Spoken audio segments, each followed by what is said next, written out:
Okay. So let us, so this graph is plotted for this particular processes P1, P2, P3 and P4. And this considering that P1 needs 6 milliseconds of CPU burst, and P2 needs 3 milliseconds of CPU burst time, and P3 needs 1 millisecond, and P4 needs 7 milliseconds of CPU burst time. Okay. So this graph basically it calculates the average turnaround time. This graph is plotted for the average turnaround time considering different values for the time quantum q. Considering different values for the time quantum q. So if q is 1, then what will be the average turnaround time? So that is what this 11 is. Okay. If q is 2, then what will be the uh, average turnaround time? That will be 11.5. If q is 3, what will be the average turnaround time? That will be somewhere around 10.8. If q is 4, what will be the average turnaround time? Again 11.5. Okay, like this it was plotted. So for different values of q for this particular process with this particular time slice of CPU, this graph was plotted. Okay, let us assume for one case, let us discuss. Let us assume q is 1. Let us assume the value of q is 1. Okay, that is the CPU is going to context switch after every 1 millisecond. After every 1 millisecond, the CPU is going to context switch. So if you draw a Gantt chart for this, really it is going to be little big. Okay, but let us try to draw that.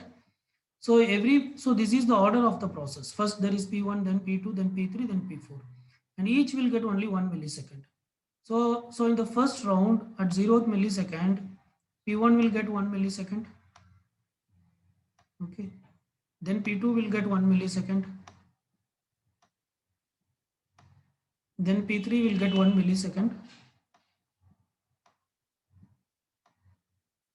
Then P4 will get 1 millisecond. Okay. So after one round, what happens? So this is one round. One round has completed. Let me mark this. So this is one round. One round has completed. So the first round has completed at 4th millisecond. So now the remaining time for each of the processes, for process 6 it will be 5, for this it will be 2, process 3 has finished. Process 3 needs only 1 millisecond, so it already completed. Process 4 has 6 milliseconds. So in the second round we have only 3 processes, P1, P2 and P4. So in the second round, first there will be P1 and then there will be P2 and then there will be P4. So this is round 2. This is round 2. Okay. So in the round 2 we have only 3 processes, P1, P2 and P4, because P3 has already finished.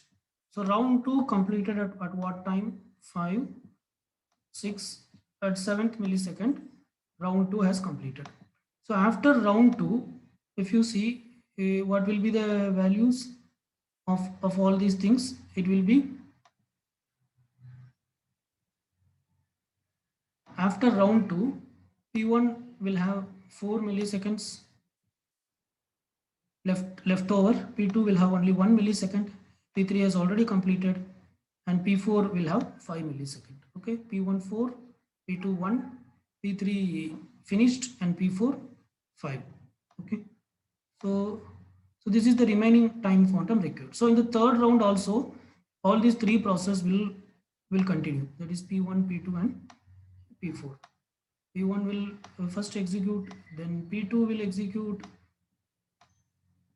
Okay, then P4 will execute, right? So P1, that is 8, 9 and 10. So the third round will complete at 10th millisecond. This is round 3. This is round 3. So round 3 goes up to 10th millisecond. After round 3, what happens? The remaining time will be for process 1, 3 millisecond. Process 2 has already finished. Process 3 has already finished. and process 5, the remaining time will be 4 milliseconds. Okay, so now in the fourth round there will be only two processes. What are they? P1 and P4. P1 and P4, only these two processes will be there. So P1 will execute for 1 millisecond, and then P2 will execute for 1 millisecond. So that is the fourth round will complete at 12th millisecond. Okay, so this is the next round, which is fourth round, which completes at 12th millisecond. So after this, what happens? P1 is 2 and P4 is 3. P1 is 2 and P4 is 3. Okay, so after 4th millisecond, P1 needs 2 more cycles and P4 needs 3 more cycles. Okay, so again now P1 will execute for 1 millisecond and P2 will execute for 1 more millisecond. Okay, that is P1 will complete at 13th millisecond and P4 will release the processor at 14th millisecond. So this is at fifth round. This is at fifth round. So after fifth round, P1 need, after 5 rounds, P1 need 1 more millisecond to complete, and P2 needs 2 more milliseconds to complete. Okay. So during the next round, what happens then? Again, P1 will execute first. Okay, and then P2 will execute. So what happens?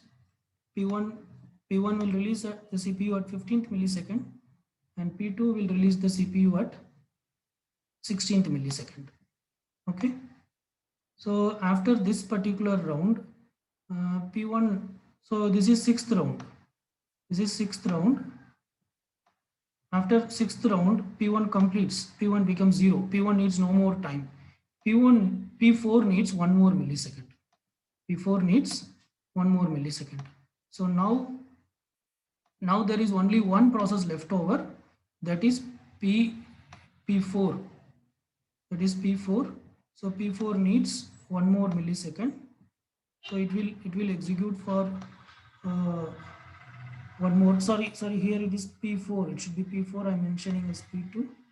This is P1. So after third round, P2 complete. So it is P1 and P4. Everything is P1 and P4. This is also P1 and P4. Okay. So the last round, P4 executes for 1 more millisecond. Okay. So P4 now completes at 17th millisecond. Now this also has become 0. So now it is completed after 6th round, after 7 rounds totally. Okay, after 7th round. Okay, so now you can calculate what is the turnaround time. So what is the turnaround time for P1? What is the turnaround time for P1? So if you see, P1 completes at 15th millisecond. So here the arrival time for all jobs is 0 millisecond. So it is completion time minus arrival time. So 15 minus 0 is 15. So the turnaround time for P1 is 15. And what is the turnaround time for P2? P2 completes in the third cycle somewhere here. So its completion time is 9. So 9 minus 0 is 9. Okay, and P3, what's the turnaround time for P3? P3 has finished in the first round itself. That is at 3rd millisecond it finished. So its turnaround time is 3 minus 0, 3. And P4 is the one which finished at last. Okay, so P4 completes at 17th millisecond. So its turnaround time is 17 minus 0, that is 17. Okay, now add all these things and divide it by 3. So when you do that, what you get is, if you add all these values, that is 15 plus 9 plus 3 plus 17, which is 44. Okay, so 44 divided by number of process. So number of process is 4. So 45 by 4 is the value. What you get is 11. So that is how you got this particular value 11. So 11 will be the turnaround time if the value of q is 1. Like that, you should calculate what will be the turnaround time if q is 2, and what will be the turnaround time if q is 3, 4, 5, 6, and 7. Okay, so that I leave it as a homework which you try to do and revert back. Okay, so from this what we can understand in the sense, here there are so many context switches. So the q value should not be too high and also it should not be too low. So generally it is suggested that the q value should be such a way that 80% of the CPU burst should be shorter than the q value. 80% of the CPU burst should be shorter than the q value. That is, if you have n number of jobs in the ready queue, out of that n, 80% of the jobs should have a shorter CPU burst time than the value of the queue. So that is what this particular thing suggests. Okay, so this is a homework which I want you to do. Calculate the turnaround time for the table of process in the previous slide, assuming time quantum as 1 millisecond, 2, 3, 4, 5, 6, and 7, and verify with the graph. Already 1 millisecond we have done, so you can do start with 2, 3, 4, 5, 6, and 7th millisecond. Okay, yeah, so we'll stop here. So what we have discussed is round robin scheduling algorithm, which is a preemptive scheduling algorithm where every process will get an equal time quantum, and once the time quantum expires, the CPU will context switch to the next process. Here the queue is assumed to be a circular queue, and it provides better uh, average turnaround time and average waiting time, but it will not provide an solution which is better than SJF, but compared to other algorithms, it performs quite well. And choosing the value of q is very crucial in this algorithm, where q represents the time quantum. Thank you.